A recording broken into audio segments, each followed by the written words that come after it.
Marvel characters. Why is that? Probably because I wasn't in charge of it. I didn't know, there's only one crossover I know about. Years ago when I was there, we did a Superman-Spider-Man crossover, and I guarantee you that Superman didn't win. It must have been a draw the most. You're right, he didn't. That's good. We have time for two more quick questions. Where did that announcement come from? Is God whispering?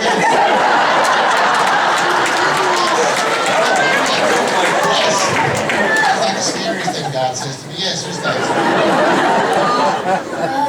How did you get the idea of creating Marvel? How did you get the idea of creating Marvel? Well, if you mean the name Marvel, we were called Atlas Comics. I don't think that's what you meant, though.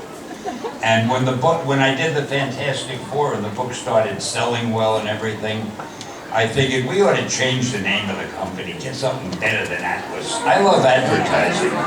And I thought, let's get a name you can use in ads. I thought of Marvel, which had been the title of the first book my publisher ever published in a million years ago. 75 years ago, was that? That what it was, called Marvel Mystery Comics or something. It featured the Submariner and the Human Torch, which I did not create.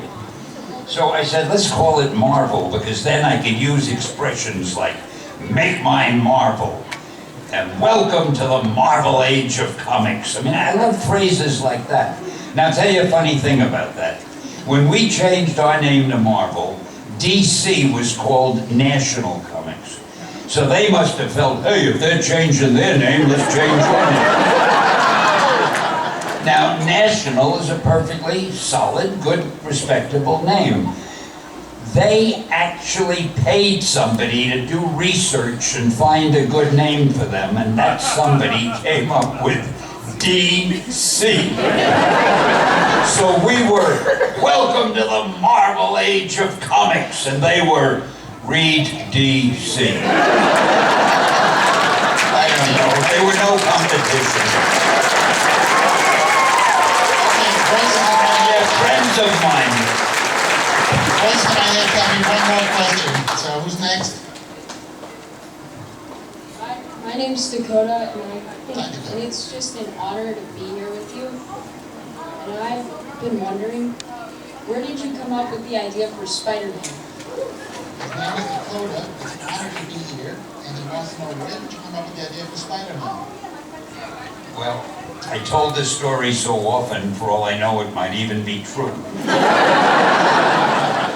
I needed the Fantastic Four sold well, the X-Men did well, and my publisher said, come up with another hero.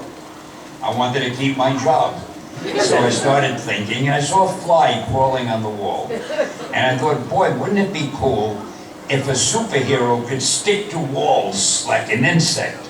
No, I'm lying. I couldn't have said, wouldn't it be cool? I don't think the word cool, I think I probably said, wouldn't it be groovy? Anyhow, to make a long story short, I went to my publisher and I said, I got an idea for a character. I'll call him Spider-Man. And he's a teenager and he's got a lot of personal problems. And he's got the powers of a spider. My publisher said that is the worst idea. Said, first of all, people hate spiders. You can't call a hero Spider-Man. Secondly, he can't be a teenager. Only sidekicks are teenagers. And thirdly, he can't have personal problems. He's supposed to be a superhero. And this went on and on. So I published the story myself in a book that we were going to kill. When you're killing a book, nobody cares what you put in the last issue. So I threw Spider-Man in, I had Ditko draw it, and I put it on the cover. The book sold like crazy. So my publisher came in to me with the sales figures. Hey Stan, you remember that character Spider-Man of yours that we both liked so much? I swear, let's do a series, and that's how it happened. Thank you, ladies and gentlemen.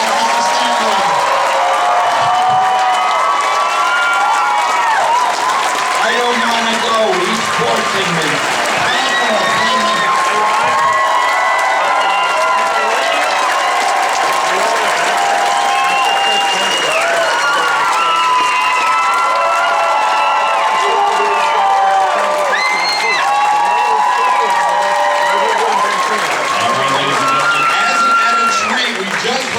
story of